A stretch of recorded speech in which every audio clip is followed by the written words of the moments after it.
इस वीडियो में हम बात करेंगे ईरान अमेरिका की डील आज खत्म होगी क्योंकि आज 17 अगस्त है। आज ही तक के लिए दोनों के बीच में सीज फायर था, लेकिन ये दोनों ही देश चाहे जितनी कोशिश करते रहे युद्ध रोकने में नाकाम रहे हैं। अब आगे क्या होगा? नमस्कार, आप देख रहे हैं न्यूज़ 18। मैं हूं आपके साथ श्रुति श्रीवास्तव।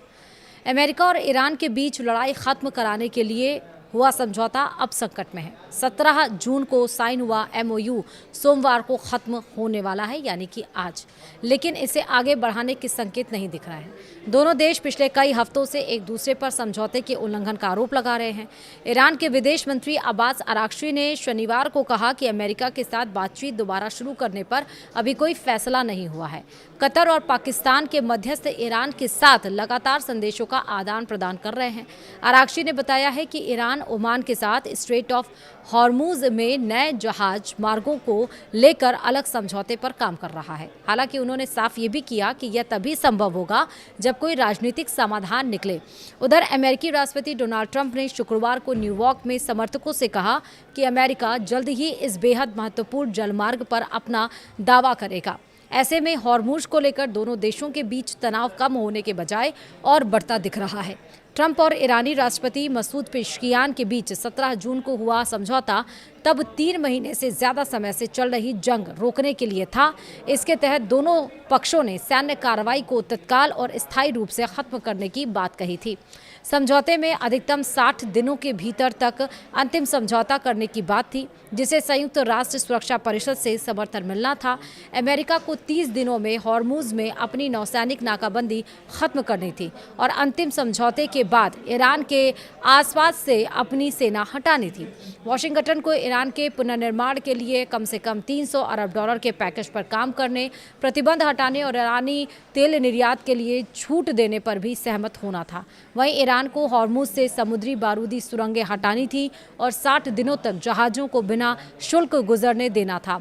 ईरान ने परमाणु हथियार हासिल नहीं करने पर परमाणु संवर्धन जैसे मुद्दों पर बातचीत करने की बात भी कही थी। और इसी बीच ईरान के पूर्व राष्ट्रपति मोहम्मद खतामी ने लंबे समय तक युद्ध चलने के खिलाफ चेतावनी दी। उन्होंने अमेरिका और इजरायल पर भरोसा नहीं होने की बात कही, लेकिन साथ ही तनाव से निपटने के लिए संतुलित कूटनीति की जरूरत भी बताई। खतामी ने कहा है कि ईरान विदेशी दबाव और हमले के बावजूद कायम रहेगा, लेकिन देश को अपनी अंदरूनी समस्याओं पर भी ध्यान देना होगा। उन्होंने कहा कि आम लोग लगातार युद्ध के साथ नहीं जी सकते और ऐसी स्थिति में रोजमर्रा की जिंदगी चलाना मुश्किल है।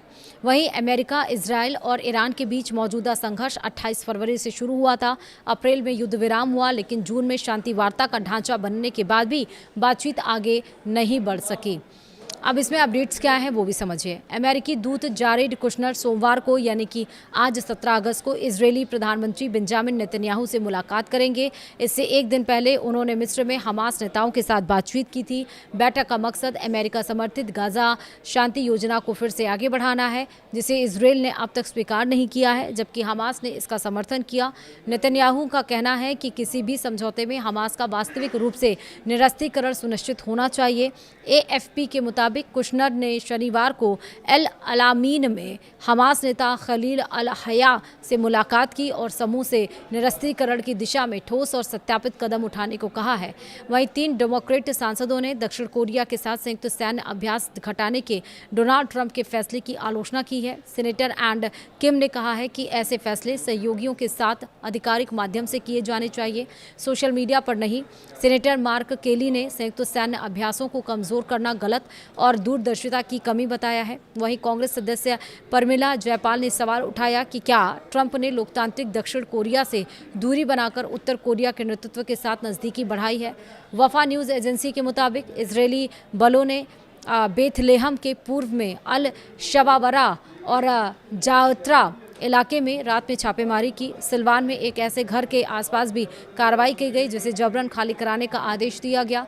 रिपोर्ट के मुताबिक मरागा परिवार के 3 घरों को पहले ही खाली करने के आदेश दिए जा चुके हैं, जहां परिवार दशकों से रह रहे हैं। वहीं लिड शहर में 70 से ज़्यादा फिलिस्तीनी परिवारों को भी घर खाली करने का आदेश दिए जाने की बात सामने आई है।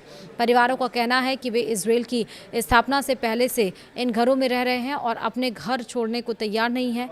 ईरान के उप विदेश मंत्री काजेम गरीबाबादी ने इसराइल के राष्ट्रीय सुरक्षा मंत्री इतामार बेन ग्विर पर गजा में फिलिस्तीनियों की हत्या और उन्हें बाहर निकालने की योजना का समर्थन करने का आरोप लगाया है। गरीबाबादी ने कहा है कि बेन ग्विर ने एक पॉडकास्ट में इजरायली सेना से हर रात गजा में 30 या 40 लोगों को मारने और ऐसे लोगों को भी निशाना बनाने की बात कही है जो उस समय तत्काल खतरा नहीं है। ईरानी अधिकारी ने कहा है कि बेन ग्विर गाजा से फिलिस्तीनियों को बाहर निकालने और वहां बस्तियां बसाने की बात भी कर रहे हैं। कब्जे वाले वेस्ट बैंक में इजरायली बस्ती से जुड़े लोगों की हिंसा पर Australia, Britain, Canada, France, Norway और न्यूजीलैंड ने जून में नए प्रतिबंध लगाए। फ्रांस ने इजरायली वित्त मंत्री बेजेलेल स्मोट्रिच 4 बस्ती संगठनों के नेताओं और 21 हिंसक बस्ती निवासियों की कार्रवाई की। वहीं ब्रिटेन ने चरमपंथी बस्ती समूहों तक पहुंचने वाली वित्तीय मदद को रोकने पर जोर दिया। मई में यूरोपीय संघ ने भी कुछ बस्ती संगठनों और उनके नेताओं पर प्रतिबंध लगाए थे। वहीं डोनाल्ड ट्रंप ने पिछले साल अपने पूर्ववर्ती द्वारा लगाए गए कुछ प्रतिबंधों को हटा दिया था।